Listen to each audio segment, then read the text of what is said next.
Acara ini disponsori oleh Pemirsa di Sampun Ring Ambara Padanggala Kesiman Kekosakin layang-layang Raumangkin Pinaka Galah Ring Ambara Pesisi Mertesari Sanur Kau. Penyatusan layang-layang saking mekudang-kudang soroh terukuran ngindang Ring Ambara. Parikrama puniki Pinaka edan lomba layang-layang Mel Tanjung Kite Festival Sane Kaping Klulas.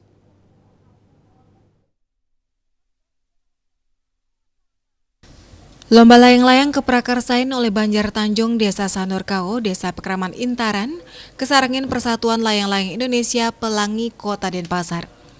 Parikrama puniki pole apresiasi saking Wakil Wali Kota Denpasar Kadek Agus Arya Wibawa. Wawali mausang visi misi Kota Denpasar pinake kota kreatif berwawasan budaya nuju Denpasar maju dengan spirit Vasudaiwa Kutumbakam Inucap, mejantan pemerintah Kota State nyokong ring pemargi lomba layang-layang Kota Denpasar.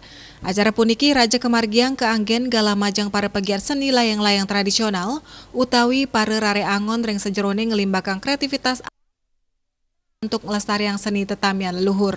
Asa punika taler manggala acara Yogik Mausang, Mel Tanjung Kite Festival Kaping Tlulas mepatitis merane sirne lilie kertaneng gumi.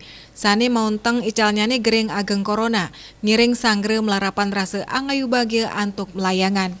Selami tigang raina acara puniki kemilitin oleh langkungan siu diri pemilit layang-layang. Pemekas ring raina ke pertama, kesarangin oleh samas 15 diri layang-layang. Rares ring raina kaping kalih kesarangin antuk satas 6 dase 5 layang-layang. Miwah ring raina kaping untat kesarangin oleh 500 pitung dase 4 layang-layang. Peketandane ngaptiang mangdane parikrama sekadi puniki siderajek laksanayang ring sajeroning keanggen galah ngelimbakang kreativitas para rare angon saha ngelestariang kesenian layang-layang tradisional Bali. Bali Pos Nguningayang.